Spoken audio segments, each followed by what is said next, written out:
రాష్ట్ర ముఖ్యమంత్రి గారు మహారాష్ట్రకు వెళ్ళి తెలంగాణ కోసం ఒప్పందం చేసుకొని ఆ ఒప్పందం ద్వారా తెలంగాణను బంగారు తెలంగాణగా మారుస్తారని చెప్పి ప్రకటనలు చూస్తున్నాం. వాళ్ళ నాయకుల ఆర్భాటాలు చూస్తున్నాం.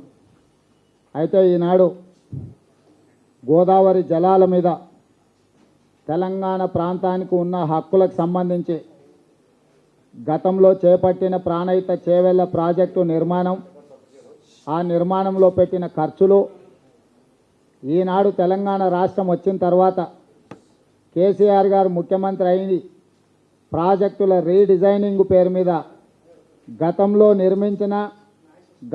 ఖర్చు పెట్టిన 10,000 కోట్ల రూపాయలను వృధా చేసి కొత్తగా రీడిజైనింగ్ల పేరు మీద కొత్త టెండర్లు పిలవడం జరిగింది. అయితే గతంలో ప్రాణహిత చేవెళ్ల 38,500 కోట్లతోటి 16,40,000 ఎకరాలకు సాగు భూమికి నీళ్లు ఇవ్వడమే కాకుండా జంట నగరాలకు తాగడానికి, అదేవిధంగా ప్రాజెక్టులు అంటే ఇండస్ట్రీస్ పెట్టుకోవడానికి నీటి కేటాయింపులు జరిగినాయి. దానికి సంబంధించి 10,000 కోట్ల రూపాయల పనులు కూడా పూర్తయినాయి, నిధులు కూడా చెల్లించడం జరిగింది. అయితే ఈనాడు ముఖ్యమంత్రి గారు మహారాష్ట్ర ప్రభుత్వంతో తిరిగి ఒప్పందాలు చేసుకొని గత చర్చలను కాదని మహారాష్ట్ర ముఖ్యమంత్రితో తిరిగి కొత్త ఒప్పందాలను చేసుకొని శాశ్వతంగా ఈ సమస్యలకు ఒక పరిష్కారం చూపించి జల వివాదాలు లేకుండా ప్రాజెక్టులను నిర్మిస్తా అని చెప్పి తెలంగాణ ప్రజలు నమ్మబలికే ప్రయత్నం చేసిండు. ఈనాడు ప్రధానంగా ఈ రాష్ట్ర ముఖ్యమంత్రి మహారాష్ట్రతో చేసుకున్న ఒప్పందాలలో తుమ్మిడిహెట్టిని 152 మీటర్ల నుంచి 148 మీటర్లకు తగ్గించడము, మేడిగడ్డ దగ్గర నిర్మించే ఏదైతే బ్యారేజీలు ఉన్నాయో 100 నుంచి 101 మీటర్ల ఎత్తున నిర్మించడము, అదేవిధంగా 3వ బ్యారేజీ చనాకా కొరాట ఏదైతే బ్యారేజీ ఉందో ఆ బ్యారేజీను నిర్మించి ఆ బ్యారేజీ ద్వారా 80% తెలంగాణ ప్రాంతము నీళ్లు వాడుకొని 20% మహారాష్ట్రకి ఇచ్చే విధంగా ఈనాడు వారు ఒప్పందం చేసుకున్నారు. ప్రధానంగా వారు ఒప్పందం చేసుకున్న మినిట్స్ కాపీని ఈరోజు పాత్రికేయ మిత్రులందరికీ ఇచ్చిన. ఇందులో ఒక్కసారి పరిశీలించండి. ముఖ్యమంత్రి గారు అక్కడ ఏదైతే ఈ అంతర్రాష్ట్ర బోర్డు ఏదైతే ఉందో ఇంటర్ స్టేట్ బోర్డులో ఆ మినిట్స్లో ఇరు రాష్ట్రాల ముఖ్యమంత్రులు ఒప్పందం చేసుకున్న మినిట్స్ కాపీ ఇది. ఈ మినిట్స్ ప్రకారం తుమ్మిడిహెట్టిని 152 మీటర్ల నుంచి 148 మీటర్లకు తగ్గించడం జరిగింది. ఈనాడు ముఖ్యమంత్రి గారు ప్రాజెక్టుల నిర్మాణానికి సులువైంది 148 మీటర్లతో ఒప్పందం చేసుకోవడం అని చెప్పి ప్రజలను నమ్మబలికే ప్రయత్నం ఏదైతే చేస్తున్నాడో, ఈరోజు తుమ్మిడిహెట్టిని 152 మీటర్ల నుంచి 148 మీటర్లకు తగ్గించడం ద్వారా ఈనాడు ఎంత నష్టం జరుగుతుంది, ఎంత ఆర్థిక భారం పడుతుందంటే 152 మీటర్లకు ఒకవేళ తుమ్మిడిహెట్టిని నిర్మిస్తే మహారాష్ట్రలో 1800 ఎకరాల భూమి ముంపుకు గురవుతుంది. ఈరోజు ఆ స్థాయిలో నిర్మిస్తే ఈ ప్రాజెక్టు భారము 38,500 కోట్ల రూపాయలు మాత్రమే.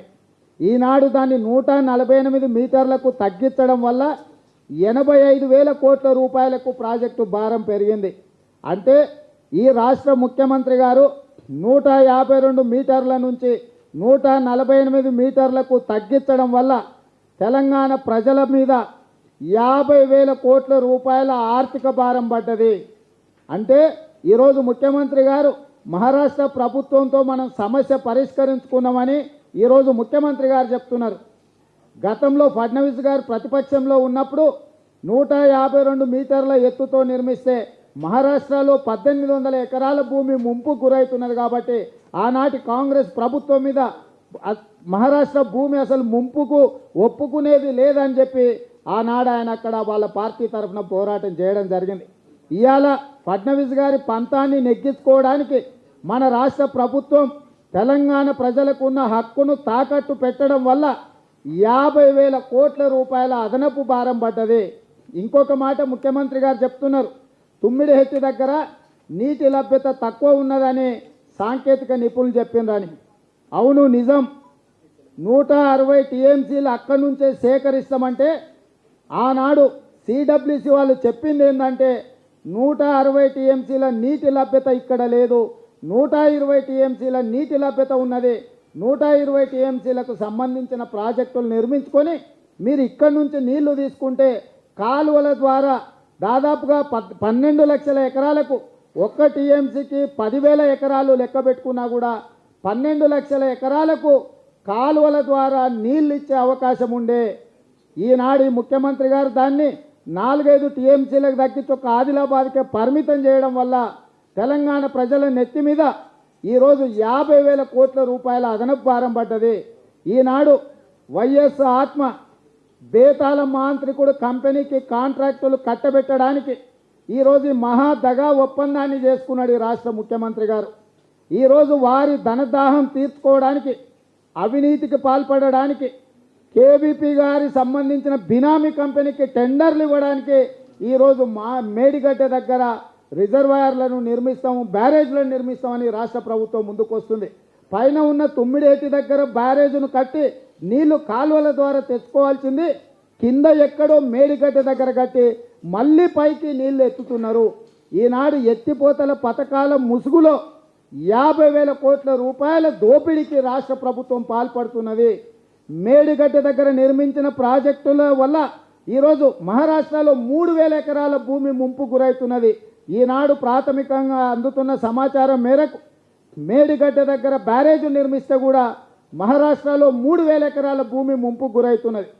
నేను అడుగుతున్న ఈ రాష్ట్ర ముఖ్యమంత్రిని, మీరు తుమ్మిడిహెట్టి దగ్గర 1,800 ఎకరాల భూమిని మహారాష్ట్రను ఒప్పించలేనప్పుడు మేడిగడ్డ దగ్గర నిర్మించే ఈ మేడిగడ్డ ప్రాజెక్టు వల్ల మహారాష్ట్రలో 3,000 ఎకరాలు ముంపు గురవుతుంది. ఎవరి పైరవీల వల్ల, ఎవరి ఒత్తిడి వల్ల ఈరోజు మేడిగడ్డ దగ్గర 3,000 ఎకరాలు ఇవ్వడానికి ఒప్పుకున్న మహారాష్ట్ర ప్రభుత్వం ఎందుకు తుమ్మిడిహెట్టి దగ్గర ఒప్పుకోవడం లేదు? ఈనాడు మేడిగడ్డ దగ్గర వెనకాల ఉన్న కాంట్రాక్టర్లు ఎవరు? దీని వెనకాల ఉన్న పన్నాగమేంది? ఈనాడు మేడిగడ్డ దగ్గర నువ్వు నిర్మిస్తే 120 రోజులు రోజుకు 2 టీఎంసీల ప్రకారం 240 టీఎంసీలు ఎత్తిపోసి మీరు 37 లక్షల ఎకరాలకు నీళ్ళు ఇస్తామని అంటుండు. నేను అడుగుతున్న ఈ రాష్ట్ర ముఖ్యమంత్రిని, 120 రోజులు వరద వచ్చే పరిస్థితులు ఉన్నాయా రాష్ట్రంలో? వర్షాలు లేక గత 20 సంవత్సరాలలో వర్షాపాతం చాలా తక్కువ ఉంది. వచ్చినప్పుడు ఉధృతంగా వర్షాలు వస్తున్నాయి. కానీ ఈరోజు ముఖ్యమంత్రి గారు ఏం చెప్తున్నారు? 4 నెలలు వర్షాకాలం ఉంటే 4 నెలలు మొత్తం రోజుకు 2 టీఎంసీల ప్రకారం 240 టీఎంసీలు నేను మేడిగడ్డ నుంచి ఎత్తిపోస్తా అంటున్నారు ముఖ్యమంత్రి గారు.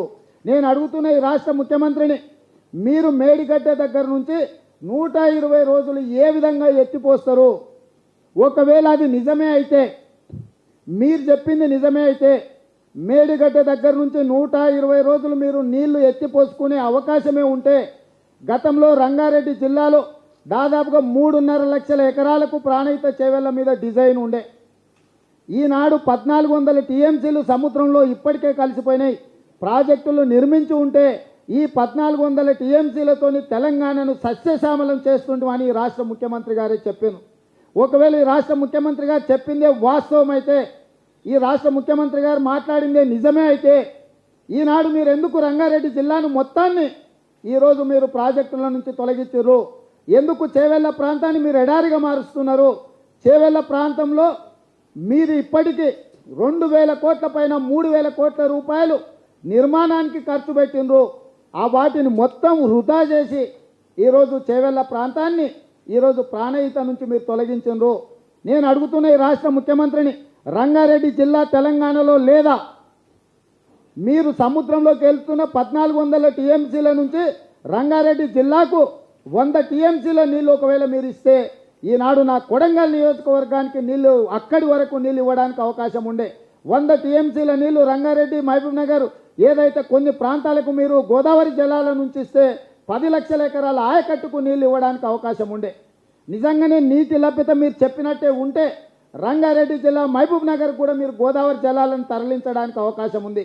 మీరెందుకు 3,000 కోట్లు ఖర్చు అయినాక కూడా ఈరోజు రంగారెడ్డి జిల్లాను ఎందుకు ప్రాణహిత చేవెళ్ల నుంచి పేరు మార్చేసి చేవెళ్లను తొలగించి ప్రాణహిత కాళేశ్వరం అని పేరు పెట్టినరు? ఈరోజు ప్రజలకు సమాధానం చెప్పాలి. మేడిగడ్డ దగ్గర నీకు నిజంగానే 240 టీఎంసీలు 120 రోజులు ఎత్తిపోసుకునే అవకాశం ఉన్నప్పుడు రంగారెడ్డి జిల్లాను ఎందుకు గోదావరి జలాల నుంచి తొలగించారో మీరు ప్రజలకు సమాధానం చెప్పాలి. అంటే ఈరోజు రంగారెడ్డి జిల్లా, మహబూబ్నగర్ జిల్లా తెలంగాణలో లేదా? నేను ఈ రాష్ట్ర ముఖ్యమంత్రిని అడుగుతున్నా.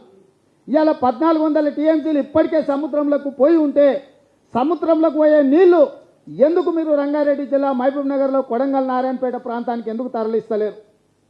అంటే ఈరోజు మీరు చెబుతున్నదైనా అబద్ధం ఉండాలి, లేదా రంగారెడ్డి, పాలమూరు జిల్లాల మీద నీకు కోపమైన ఉండాలి. ఈరోజు నిజంగానే 1400 టీఎంసీలు ఇప్పటికే సముద్రంలో గోదావరి జలాలు కలిసి ఉంటే తెలంగాణకు 954 టీఎంసీల వాటా గోదావరి జలాలలో ఉంటే ఆ 954 టీఎంసీలతోనే దాదాపుగా 1 కోటి ఎకరాలకు ఒక గోదావరి జలాలతోనే ఈరోజు మనం ప్రాజెక్టులు నిర్మించవచ్చు. ఈనాడు మహబూబ్నగర్, రంగారెడ్డి జిల్లాలను సస్యశ్యామలం చేయొచ్చు గోదావరి జలాలతోనే. అంటే ఇందులో ఏం కుట్ర దాగున్నదో చెప్పాల్సిన అవసరం ఉన్నది ముఖ్యమంత్రి గారు. ఈరోజు అదే విధంగా చెనక కొరాట ప్రాజెక్టు నిర్మించి 20% నీటి వినియోగం మహారాష్ట్ర ప్రభుత్వానికి ఇస్తా అంటున్నాను. నేను అడుగుతున్న ఈ రాష్ట్ర ప్రభుత్వాన్ని, మీ తాతల సొమ్ము అయితే నువ్వు ఎవరికైనా దాన ధర్మం చేసుకో, మేము అడగం. మీ ముత్తాతల ఆస్తి అయితే మీరు ఎవరికైనా ఇనాం ఇచ్చుకోండి, మేము అభ్యంతరం పెట్టాం. కానీ ఈనాడు చెనక కొరాట ప్రాజెక్టు 100% ఖర్చులను తెలంగాణ రాష్ట్ర ప్రభుత్వం భరించి అక్కడ భూములు సేకరిస్తే నష్టపరిహారం నువ్వు ఇచ్చి 20% నీళ్లు మహారాష్ట్రకి ఇస్తా అని ఈరోజు ఈ రాష్ట్ర ప్రభుత్వం ఈ ఒప్పుకున్న ఒప్పందంలో ఉంది. తెలంగాణ ప్రజల సొమ్ముతో నిర్మించిన చెనక కొరాట ప్రాజెక్టులో 20% నీటిని ఎవరిని అడిగి నువ్వు మహారాష్ట్ర ప్రభుత్వానికి, ఈరోజు మహారాష్ట్ర రైతాంగానికి మీరు ఇస్తున్నారు? 1 రూపాయి కూడా మహారాష్ట్ర ప్రభుత్వం నుంచి నిధులు తీసుకోకుండా 20% నీటి వాటాను నిర్మించిన దాంట్లో ఈరోజు మహారాష్ట్రకు నీళ్ళు ఎట్లిస్తావని నేను అడుగుతున్నా. మనకు 1800 ఎకరాల భూమి ఇవ్వడానికి తుమ్మిడేతిలో ఒప్పుకొని మహారాష్ట్ర ప్రభుత్వానికి నువ్వు ఈరోజు 20% చెనక కొరట ప్రాజెక్టులో వాటా కట్టబెట్టినవు, 1 రూపాయి ఖర్చు పెట్టకుండా. ఇదే కాదు, చివరికి మత్స్యకారుల కడుపు కూడా కొట్టింది కేసీఆర్. ఇప్పుడు కట్టే ప్రాజెక్టులలో, బ్యారేజీలలో చేపలు పట్టుకునే వృత్తి మహారాష్ట్ర ప్రభుత్వానికి కూడా సమానమైన వాటా ఇచ్చిండు. ప్రాజెక్టులు కట్టేది మనం, నిధులు పెట్టేది మనం, నీళ్లు మనవి, నిధులు మనవి, నిర్మాణం మనది. ఈరోజు మహారాష్ట్ర మత్స్యకారులకు ఇందులో 50% వాటా ఇచ్చిండు. ఎవడబ్బ సొమ్మని కేసీఆర్ ఈ విధంగా దారదత్తం చేస్తున్నాడు? ఇవాళ తెలంగాణ ప్రజల హక్కులను మహారాష్ట్ర ప్రభుత్వం దగ్గర మొకరిల్లి వాళ్ళ కాళ్ళ దగ్గర తాకట్టు పెట్టిండు కల్వకుంట్ల చంద్రశేఖరరావు. అదేవిధంగా మహారాష్ట్ర ప్రభుత్వం మార్చి 8 నాడు ఒప్పందాలు చేసుకున్నా అని చెప్పి ఆనాడు ఇగో ఈ రకంగా మార్చి 9 నాడు ఊరేగిండు చంద్రశేఖరరావు గారు. 8 ఒప్పందాలను గుర్రాల మీద, ఒంటెల మీద, గాడిదల మీద, కిరాయి మనుషులతో మార్చి 8 నాడు ఒప్పందం చేసుకున్నాను. మార్చి 9 నాడు బేగంపేట నుంచి గాడిదల మీద ఊరేగించింది నువ్వు కాదా? ఈనాడు ఒక్క పేపర్ కాదు, ప్రతి పేపర్లో ఈరోజు పతాక శీర్షికలలో ఆనాడు చేతులు ఊపిండు, పత్రికలలో పతాక శీర్షికలలో రాయడం జరిగింది. ఈరోజు అన్ని పేపర్లు మార్చి 9 నాడు ప్రతి పేపరు, ప్రతి టీవీ 2 రోజులు మహారాష్ట్రకి వెళ్ళి తెలంగాణ ప్రజల కోసం గొప్ప ఒప్పందం చేసుకున్నాడని చెప్పిన కేసీఆర్ మళ్ళీ ఈరోజు ఏం ఒప్పందం చేసుకున్నావు నువ్వు? అంటే ప్రజలని మభ్యపెట్టి పత్రికలల్లో, 3D ఫోటోలల్లో, టీవీలల్లో నీ అభివృద్ధి ఉన్నది. ఒక్క ఒప్పందాన్ని ఎన్నిసార్లు చేసుకుంటాడు, ఎన్నిసార్లు చూపిస్తాడు? ఇవాళ కూడా బేగంపేటలో తన కిరాయి మనుషులతో, ఆ కిరాయి కూలోళ్ళను తీసుకొచ్చి అక్కడ బ్యాండ్ మేళాలతో ఊరేగి అక్కడ చంద్రబాబు నాయుడును దూషిస్తున్నాడు. చంద్రబాబు నాయుడు తెలంగాణ ప్రాజెక్టులకు అడ్డం పడ్డాడని. అసలు నీ నాలికన తాటి మట్టనా అని అడుగుతున్నాయి రాష్ట్ర ముఖ్యమంత్రిని. 18 సంవత్సరాలు తెలుగుదేశం పార్టీ అధికారంలో ఉన్నప్పుడు తెలంగాణకు అన్యాయం చేసిందని నువ్వు మాట్లాడుతున్నావు కదా. నువ్వు ఆనాడు తెలుగుదేశం పార్టీలో మంత్రివి కాదా? పోనీ నీ దివాలా కోరతనంతో నిన్ను పక్కన పెట్టినా ఆనాడు సాగునీటి పారుదల మంత్రులుగా కడియం శ్రీహరి గారు, తుమ్మల నాగేశ్వరరావు గారే కదా తెలుగుదేశం పార్టీ అధికారంలో ఉన్నప్పుడు. మరి ఆనాడు తెలుగుదేశం పార్టీలో ఉన్న వాళ్ళు అన్యాయం చేస్తుంటే ఆ సన్నాసులకు నీ మంత్రివర్గంలో ఒకరికి ఉప ముఖ్యమంత్రి, ఒకరికి కీలకమైన మంత్రి పదవిని ఎందుకు కట్టబెట్టినావు? తెలంగాణకు అన్యాయం చేసిన వాళ్ళు ఈరోజు నీ మంత్రివర్గంలో నువ్వు, నీ మంత్రులు కడియం శ్రీహరి, తుమ్మల నాగేశ్వరరావు, మహేందర్ రెడ్డి, పోచారం శ్రీనివాస్ రెడ్డి, జోగి రామన్న, ఇట్లా చెప్పుకుంటూ పోతే నీ మంత్రివర్గం మొత్తం ఆనాడు తెలుగుదేశం పార్టీలో మంత్రులుగా పనిచేసిన వాళ్ళే, తలసాని శ్రీనివాస్ యాదవ్తో సహా. ఇవాళ ఆ సన్నాసులనే నీ మంత్రివర్గంలో మంత్రులుగా పెట్టుకొని ఈరోజు నువ్వు మాట్లాడతావా తెలుగుదేశం పార్టీ అన్యాయం చేసిందని? ఈనాడు నువ్వు మహారాష్ట్రకి వెళ్ళి మొకరిల్లి ఫడ్నవీస్ దగ్గర, మహారాష్ట్ర ప్రభుత్వం దగ్గర తెలంగాణ ప్రజల హక్కులను తాకట్టు పెట్టి కాళ్ళకు దండం పెట్టి నువ్వు వస్తే మహారాష్ట్ర ప్రభుత్వం నిర్మించిన బాబ్లీతో పాటు 12 ప్రాజెక్టుల వల్ల తెలంగాణ, ఉత్తర తెలంగాణలో 18 లక్షల ఎకరాల భూములు ఎడారులుగా మారుతున్నాయంటే బాబ్లీ ప్రాజెక్టు నిర్మాణానికి వ్యతిరేకంగా మహారాష్ట్రతో పోరాటం చేసింది మేము. మా నాయకుడు చంద్రబాబు నాయుడు గారు మహారాష్ట్రకి వెళ్ళి ఆ ప్రభుత్వం మీద పోరాటం చేస్తే లాఠీ దెబ్బలు తినడమే కాకుండా అక్కడ జైళ్లలో కూర్చొని వచ్చిన నాయకుడు నారా చంద్రబాబు నాయుడు గారు. ఈరోజు తెలుగుదేశం పార్టీ పోరాటం చేసింది కాబట్టి, కోర్టులకు వెళ్ళింది కాబట్టి బాబ్లీ ప్రాజెక్టులో అంతో ఇంతో న్యాయం ఉత్తర తెలంగాణకు జరిగింది. ఇవాళ నువ్వు ఇన్ని ఒప్పందాల గురించి మాట్లాడుతున్నావు కదా, బాబ్లీ అక్రమ నిర్మాణం వల్ల ఈరోజు తెలంగాణకు జరుగుతున్న నష్టం మీద ఒక్క మాట అయినా నువ్వు మాట్లాడినావా మహారాష్ట్ర ప్రభుత్వంతో? పోనీ బాబ్లీ ప్రాజెక్టులో నువ్వు ఏవైతే నీళ్లు ఉన్నాయో వాటిని తెలంగాణ కూడా వాడుకోవడానికి ఏమైనా నువ్వు మాట్లాడవచ్చావా? అంటే ఈరోజు మహారాష్ట్ర ప్రభుత్వం పైన నిర్మించిన అక్రమ ప్రాజెక్టులను అన్నింటిని కూడా మీరు ఆమోద ముద్ర వేసి సక్రమ ప్రాజెక్టులను సంతకాలు పెట్టి ఈరోజు తెలంగాణకు 50,000 కోట్ల అదనపు ఆర్థిక భారాన్ని నెత్తి మీద పెట్టి వీటన్నిటిని మేము ప్రశ్నిస్తుంటే మీరు లొంగిపోయి సంబరాలు చేసుకుంటుందా? ప్రపంచంలో ఇంతవరకు ఏ సన్నాసిని చూడలే లొంగిపోయినోడు సంబరాలు చేసుకోవడం. ఈ రాష్ట్ర ప్రభుత్వం మామ అల్లుళ్ళు ఇద్దరు కలిసి నయవంచకులుగా నాటకాలు ఆడుతున్నారు. ఈరోజు తెలంగాణ ప్రజల్ని వంచే ప్రయత్నం చేస్తున్నారు. ఈరోజు మామ అల్లుళ్ళు ఇద్దరు ఊరేగి మన తెలంగాణ బిడ్డ మహారాష్ట్ర గవర్నర్గా ఉంటే 40 సంవత్సరాలుగా తెలంగాణ బిడ్డలు రాజకీయంగా ఆయన నిలబెట్టే మహారాష్ట్ర గవర్నర్గా అయిన తర్వాత కనీసం తుమ్మిడిహెట్టి దగ్గర 1800 ఎకరాల మహారాష్ట్ర భూముల్ని తెలంగాణకి ఇప్పించే విధంగా ఒప్పిస్తాడు అనుకున్నాం, కానీ చేయలేదు. ఈనాటి గవర్నర్ పదవిని కాపాడుకోవడానికి మహారాష్ట్ర ప్రభుత్వానికి అనుకూలంగా ఈ రాష్ట్ర ముఖ్యమంత్రిని అక్కడికి పిలిపించి వాళ్ళతో సంతకాలు పెట్టించిండు. ఇలా తెలంగాణకు ద్రోహం చేస్తున్నది మహారాష్ట్ర గవర్నర్ గారి పాత్ర కూడా ఉన్నది. మహారాష్ట్ర గవర్నర్ గారు ఆ రాష్ట్ర ముఖ్యమంత్రిని ఒప్పించి మెప్పించి అవసరమైతే అక్కడ 1800 ఎకరాలకు ఎకరాకు ₹1 కోటి నష్టపరిహారం ఇచ్చైనా ఆ 1800 ఎకరాలు సేకరించుంటే ఇవాళ 1800 కోట్ల రూపాయల అదనపు భారంతో ఇవాళ ప్రాణహిత చేవేళ్ళ పూర్తి అయి ఉండేది. 1800 ఎకరాలు మహారాష్ట్రతో సేకరించకపోవడం వల్ల 50,000 కోట్ల రూపాయలు ఈరోజు అదనపు భారం తెలంగాణ ప్రజల మీద పడ్డది. అంటే ఈరోజు కేవలం ఒక బేతాళ మాంత్రికుడి తన బినామీ కంపెనీ కోసం టెండర్లు కట్టబెట్టడం కోసం రీడిజైనింగ్ల పేరు మీద ఈరోజు మహారాష్ట్రకు మన హక్కులను తాకట్టు పెట్టి ఈనాడు తెలంగాణ ప్రజల్ని వంచిండు. ఇంకొక మాట కూడా ముఖ్యమంత్రి గారు మాట్లాడినారు, ప్రాజెక్టులలో అవినీతి జరుగుతుందని ఆరోపణలు చేస్తున్నారు. ఆరోపణలు చేసిన వాళ్ళని కేసులు పెట్టి బొక్కలేస్తామని సవినయంగా నేను ఈ సవాల్ను స్వీకరిస్తున్నా. ప్రాజెక్టుల రీడిజైనింగ్ల పేరు మీద ఈ రాష్ట్ర ముఖ్యమంత్రి గారు, వారి అల్లుడు, ఈ రాష్ట్ర ప్రభుత్వం, బేతాళ మాంత్రికుడు వైఎస్ గారి ఆత్మ, వారి డైరెక్షన్లో ఈ రాష్ట్రంలో రీడిజైనింగ్ల పేర్ల మీద ₹1,000 కోట్ల అవినీతి అక్రమాలకు పాల్పడుతున్నారు. అర్హత లేని కంపెనీలకు ఈరోజు ప్రాజెక్టులు కట్టబెడుతున్నారు. పార్టీ ఫిరాయించిన పార్లమెంటు సభ్యులకు ఈనాడు టెండర్లను కట్టబెట్టడం జరిగింది. నేను స్పష్టమైన ఆరోపణ చేస్తున్నా, ఈ ప్రాజెక్టులలో ₹1,000 కోట్ల అవినీతి జరుగుతుంది. ఈనాడు బేతాళ మాంత్రికుడు బినామీ కంపెనీకి కట్టబెట్టడానికి టెండర్ల నిబంధనలను సడలించిండ్రు. వాళ్లకు మాత్రమే అర్హత వచ్చే విధంగా టెండర్ విధానాలను రూపొందించిండ్రు. పార్టీ ఫిరాయించిన పార్లమెంటు సభ్యులకు సంబంధించిన కంపెనీలకు మీరు టెండర్లు ఇచ్చిండ్రు. అవినీతి ఒక్క రూపంలో కాదు, ఎన్నో రూపాలలో ఈరోజు ఈ రాష్ట్రంలో ప్రాజెక్టు రీడిజైనింగ్లలో జరుగుతుంది. ముఖ్యమంత్రి గారు హెచ్చరించిన తర్వాత నేను ఈ ఆరోపణ చేస్తున్నా. ముఖ్యమంత్రి గారు ఈ సవాల్ను స్వీకరించండి, నా మీద క్రిమినల్ కేసులు పెట్టండి, నేను నిరూపిస్తా. అదేవిధంగా గతంలో జరిగిన సాంకేతిక నిపుణుల మధ్యలో జరిగిన ఏవైతే కరస్పాండెన్స్ ఉందో వాటన్నిటిని కూడా రేపు రిలీజ్ చేస్తా.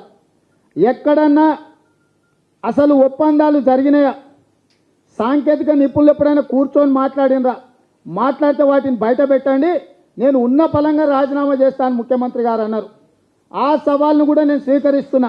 రేపు సాయంత్రం 4 గంటలకు తెలంగాణకు సంబంధించిన సాంకేతిక నిపుణులు, మహారాష్ట్రకు సంబంధించిన సాంకేతిక నిపుణులు చాలా సమావేశాలు ఏర్పాటు చేసుకొని ఈ సమావేశాలలో తుమ్మిడిహెట్టిని 150 మీటర్ల వరకు వాళ్ళు ఒప్పుకోవడానికి సిద్ధమైన మినిట్స్ను కూడా నేను రేపు రిలీజ్ చేస్తా. 152 మీటర్లకు ఒప్పించాలని మన ప్రభుత్వాలు ప్రయత్నం చేస్తే 148 మీటర్ల నుంచి 150 మీటర్ల వరకు మాకు అభ్యంతరం లేదని మహారాష్ట్ర ప్రభుత్వం ముందుకొచ్చింది. సాంకేతిక నిపుణుల సమావేశానికి సంబంధించిన మినిట్స్, దానికి సంబంధించిన పూర్తి వివరాలను రేపు విడుదల చేస్తా. ఈనాడు ముఖ్యమంత్రి గారు పట్టపగలు పచ్చి అబద్ధాలు మాట్లాడుతున్నాడు, నోటికొచ్చిన అబద్ధాలు మాట్లాడుతున్నాడు. కేవలం తెలుగుదేశం పార్టీని నిందించడమో, చంద్రబాబు నాయుడు గారిని బూచిగా చూపించి రాజకీయ ప్రయోజనం పొందాలనుకుంటున్నాడు. తన అవినీతి అక్రమాలను కప్పిపుచ్చుకోవడానికి తెలుగుదేశం పార్టీ ప్రాజెక్టుల నిర్మాణానికి అడ్డం పడుతుందని ఆరోపణ చేస్తున్నాడు. ఇవన్నీ కూడా తప్పుడు ఆరోపణలు. నిజంగానే చంద్రశేఖరరావు గారికి చిత్తశుద్ధి ఉంటే క్రిమినల్ కేసులు పెట్టాలి. ప్రాజెక్టుల రీడిజైనింగ్లో అవినీతి జరుగుతుంది. కొద్దిమంది కాంట్రాక్టర్లకు కట్టబెట్టడానికే ఈరోజు మీరు ప్రాజెక్టుల రీడిజైనింగ్ పేరు మీద దోపిడీకి పాల్పడుతున్నారు.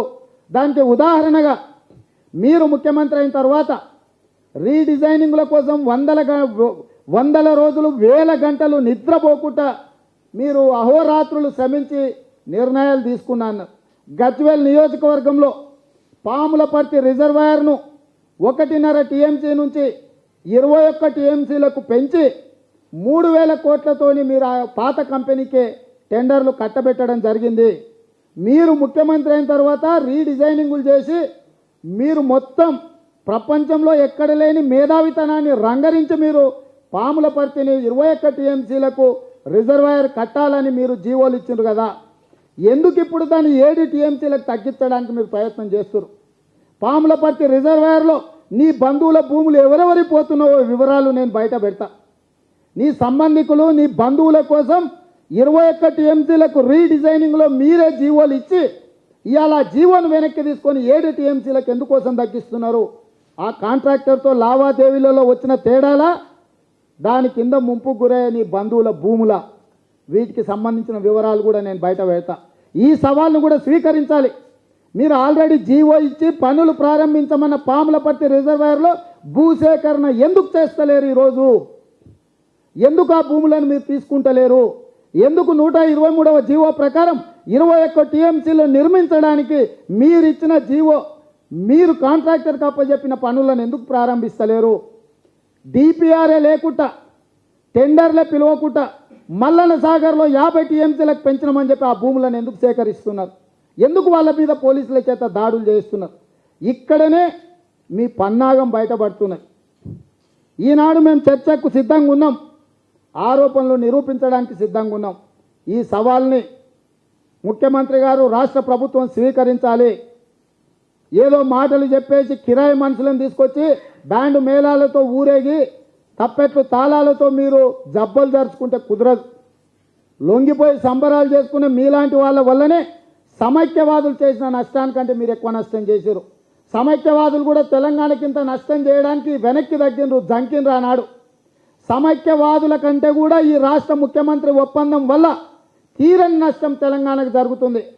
సమైక్యవాదులు చేయని ద్రోహం ఈనాడు కేసీఆర్ చేసిండు. సమైక్యవాదుల కంటే, తెలంగాణ వ్యతిరేకుల కంటే ఈరోజు కేసీఆర్ గారు ప్రమాదకరంగా పరిణమించారు తెలంగాణ ప్రజల పాలిట. చంద్రశేఖరరావు గారు చేసుకున్న ఒప్పందాల వల్ల శాశ్వతంగా తెలంగాణ సమాజం అప్పుల ఊపిలో కూరుకుపోతుంది. మనకున్న హక్కులను శాశ్వతంగా కోల్పోతున్నాం. ఈరోజు సీమాంధ్రుల కంటే, సమైక్యవాదుల కంటే చంద్రశేఖరరావు గారు చేసిన ద్రోహమే ఎక్కువ. కాబట్టి ఈరోజు స్పష్టంగా ఈ రాష్ట్ర ప్రభుత్వం మీద మేము ఆరోపణ చేస్తున్నాం, అన్ని నిరూపించడానికి సిద్ధంగా ఉన్నాం. మీరు ఏ క్రిమినల్ కేసులు అయితే పెడతామన్నారో మీరు పెట్టాలి, మీరు మాట కట్టుబడి ఉండాలి. మీరు క్రిమినల్ కేసులు పెట్టలేదంటే నా ఆరోపణలు మీరు ఆమోదించినట్టే. మీరు క్రిమినల్ కేసులు పెట్టండి, అన్ని ఆధారాలతో సహా అదే విచారణ పోలీస్ అధికారుల ముందర పెడతా నేను, నువ్వు ఏ రకంగా ఈ రాష్ట్రాన్ని దోసుకుంటున్నావు. ఒకవేళ నువ్వు క్రిమినల్ కేసుల మీద పెట్టలేదంటే తెలంగాణ సమాజం అంతా మీరు ఆలోచన చేయండి. చంద్రశేఖరరావు గారు దోపిడీకి పాల్పడుతున్న మాట వాస్తవం, ఒప్పుకున్నట్టే. నువ్వు పెట్టు కేసులు, అవన్నీ ఆ విచారణ అధికారి ముందర నేను పెడతా. ఎందుకంటే ఒక విచారణ జరగాలంటే ఏదో ఒక కేసు రావాలి. నేను ఆరోపణలు చేసినప్పుడు నా మీద కేసు పెట్టు, నా ఆరోపణలకు ఆధారాలు తీసుకొచ్చి ఆ విచారణ అధికారి ముందర నేను పెడతా. అప్పుడు ఆ విచారణ అధికారి ఏం నిర్ణయం తీసుకుంటాడో నేను చూస్తా. కేవలం బెదిరించడానికో, ప్రజల్ని మభ్యపెట్టడానికో, తెలంగాణ సమాజాన్ని దోసుకోవడానికో, బేతాల మాంత్రికులు ధనదాహం తీర్చడానికో ఈరోజు ఈ రాష్ట్ర ముఖ్యమంత్రి గారు పనిచేస్తున్నారు తప్ప తెలంగాణ ప్రజల హక్కులను కాపాడడానికి కాదు అని చెప్పి తెలుగుదేశం పార్టీ విస్పష్టంగా చెప్తున్నది. టీఆర్ఎస్ ప్రభుత్వం ఈరోజు నిప్పులాగా పనిచేస్తూ ఉంది. ఈ విషయాలు, వాస్తవాలు ప్రజలకు పూర్తి స్థాయిలో చెప్పడానికి రాబోయే 2-3 రోజులలో ఒక టీవీ ఛానల్లో కూర్చొని 3-4 గంటలు ప్రజలకు మొత్తం మీ చరిత్ర, మీ బండారం అంతా బయట పెడతా అని చెప్పి మనవి చేస్తా ఉన్నా. మీరు అనుకుంటా ఉన్నారు